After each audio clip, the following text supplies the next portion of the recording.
فوج کے غیر آئینی کردار پر تو پیپلز پارٹی سب سے بڑی اس کی فوج کے ناقد کیا رہی ہر ادارہ اچھا عدلیہ ہو فوج ہر ادارہ جس نے غیر آئینی کردار ادا کیا ہماری پوری ایک جد و جہد اس کے سامنے ہمارے علاوہ کسی کی بھی نہیں ہے، اور ہماری پوری پولیٹیکل ہسٹری میں دنیا میں سب سے بڑی ایک اسٹرگل ہے، اور اس وقت بھی جو ہے ہم اس کو کر رہے ہیں، اور اس وقت بھی جو ہم اسپلٹ مینڈیٹ تھا ہم نے اس کو چیلنج کیا، ہم نے جو ہے جس کے ووٹ زیادہ تھے اس کو جو ہے امپاورڈ کر رہے ہیں کہ آپ کریں، لیکن لوگ سیکھ نہیں رہے ہیں، اور نہیں جب تک پولیٹیکل پارٹیز یہ ڈیسائیڈ نہیں کر لیں گی۔ دیکھیں میں ایک کریڈٹ دینا چاہتی ہوں پاکستان پیپلز پارٹی کو کہ ذوالفقار علی بھٹو جو ہیں وہ شہید اس وقت جیل میں تھے،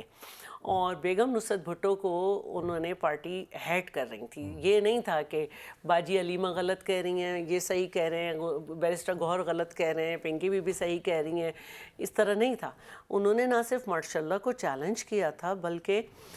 ضیاء الحق نے ناک رگڑ لی اگر ہم کہیں، لیکن اختلافات تو والدہ اور بیٹی کے ہوئے۔ ایک منٹ دیکھیں، ضیاء الحق نے ناک رگڑ لی کیونکہ اس کا جو ساتھ دیا تھا ان کا پولیٹیکل پارٹیز نے وہ کام نہیں ہو سکے، لیکن بیگم نصرت بھٹو نے اس سے نہیں کیا، پولیٹیکل پارٹیز سے الائنس کیا اور ایم آر ڈی بنائی، اور وہ میڈیسن جو اسٹیبلشمنٹ پولیٹیکل پارٹیز کے خلاف استعمال کرتی تھی، پہلی دفعہ تاریخ میں وہ میڈیسن پولیٹیکل پارٹیز کو ملا کے ضیاء کے خلاف استعمال ہوئی۔ تو یہ انہوں نے دکھایا کہ بے شک تم کہو کہ مٹھائی بانٹو منتخب وزیر اعظم کی پھانسی پہ یا کچھ کرو، لیکن جیسے بھی پولیٹیکل پارٹی ہے اس کا کہیں نہ کہیں عوام سے رابطہ ہے۔ اب جو اختلافات ہوئے تھے تو وہ انٹرنل میٹر ہے، آج کل پی ٹی آئی میں کتنے اختلافات ہیں۔ جب پولیٹیکل پارٹی مشکل میں آتی ہے تو کبھی پیٹریوٹ بنتی ہے، کبھی نیب زادے بنتے ہیں، کبھی کاف بن جاتی ہے، آئی پی پی بن جاتی ہے، کوئی ایسی بات نہیں ہے۔ یہی تو کردار میں مانگ رہی ہوں سیاستدان کا کہ کیا ہے آپ کا کردار، تو یا یہ کہ آپ کو بتایا جاتا ہے کہ او بھائی ہم ایک اور آپشن پیدا کر رہے ہیں، یہ دو پولیٹیکل پارٹیز سے ہم تھک گئے، سارے لوٹے ایک جگہ اکٹھے کر کے پھر تھرڈ پارٹی بنا دی جاتی ہے، پھر سسٹم بٹھائے جاتے ہیں، اس سے بھی کام نہیں چلتا تو جہاز اڑایا جاتا ہے، جہاز اڑا کے بعد دیکھتے ہیں کچھ نہیں کر رہا تو پھر آر ٹی ایس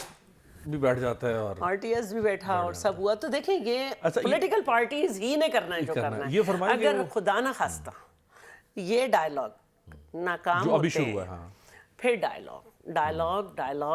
اس کے علاوہ کوئی راستہ نہیں ہے، اور اگر یہ بند ہو گئے، آپ کو پتہ ہے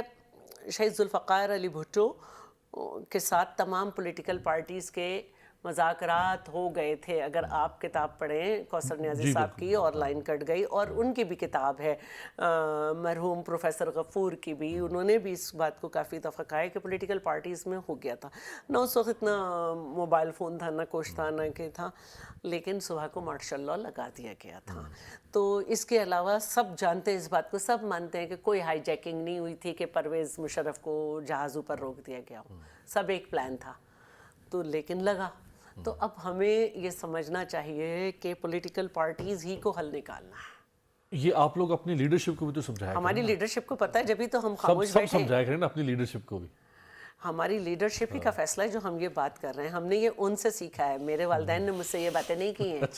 یہ میری لیڈرشپ کی ہے۔ یہ واحد پارٹی ہے جس کے اندر باقاعدہ نظریاتی کلاس بھی ہوتی ہے، لیکن اور جب یہ واحد پارٹی ہے جس میں انفارمیشن سیکٹری امتحان دے کے بنتا ہے۔ کیا بلاول بھٹو زرداری صاحب کو، جو محترمہ کے اور ذوالفقار علی بھٹو کے سیاسی وارثوں نے کہنا چاہیے کہ ملک کو ٹھیک کرنے کے لیے اگر ہمیں بروٹ فورس، پہلے بروٹ کا لفظ استعمال کیا ووٹ بینک کے لیے، پھر کہا کہ ڈنڈے سے بھی سیاست کو ٹھیک کرنا پڑے ہم کریں گے؟ دیکھیں یہ ایک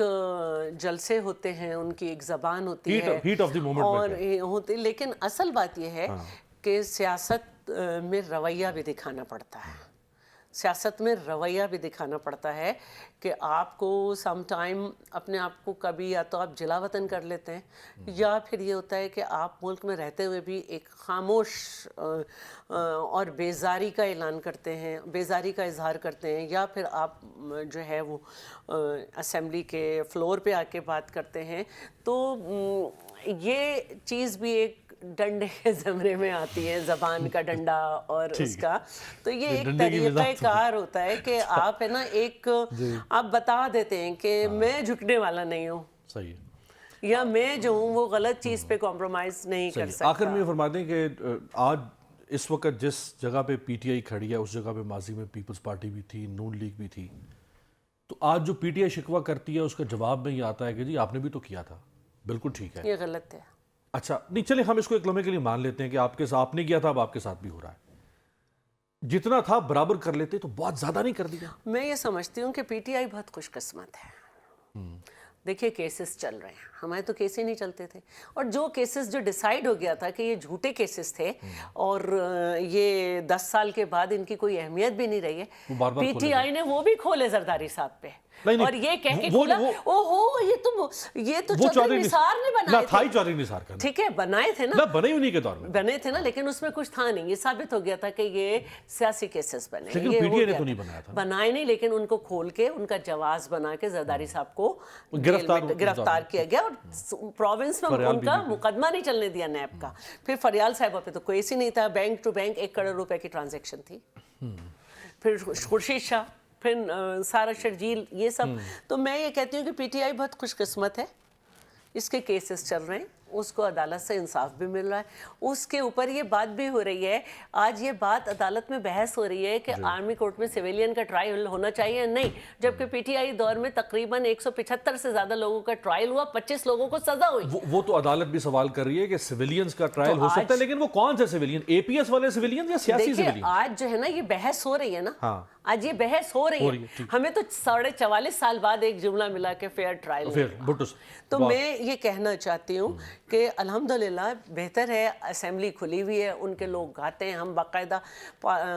پارلیمانی ایڈوائزری کمیٹی میں بیٹھتے ہیں، اور اس کے بعد وہاں پہ وہ کہتے ہیں کہ آپ ہمیں بولنے کا موقع دیجیے گا، دیتے ہیں. حالانکہ وہ ڈیسائیڈ کرتے ہیں کہ in the end with the permission of the chair ہم تمام بزنس کے بات کریں گے، لیکن کھڑے ہو جاتے ہیں. وقت ختم ہو گیا شارٹلی. کل یا شاید پرسوں جو قادر پٹیل صاحب نے کہا،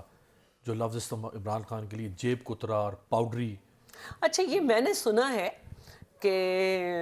804 ان کا نمبر نہیں ہے. اچھا یہ جو قیدی نمبر ہے یہ وہ نہیں ہے، یہ ان کا نہیں ہے، بلکہ یہ ایک 804 کسی ایسے قیدی کا ہے جو یہ ہے. لیکن کیونکہ وہ اپنے سوشل میڈیا سے اٹھاتے ہیں، اس کو پھیلاتے ہیں، تو یہ بات بن جاتی ہے. ان کا اشارہ اس 804 کی طرف. جی بالکل، کہ آپ نے جھوٹا نمبر رکھا ہے، اصل بندہ کوئی اور ہے.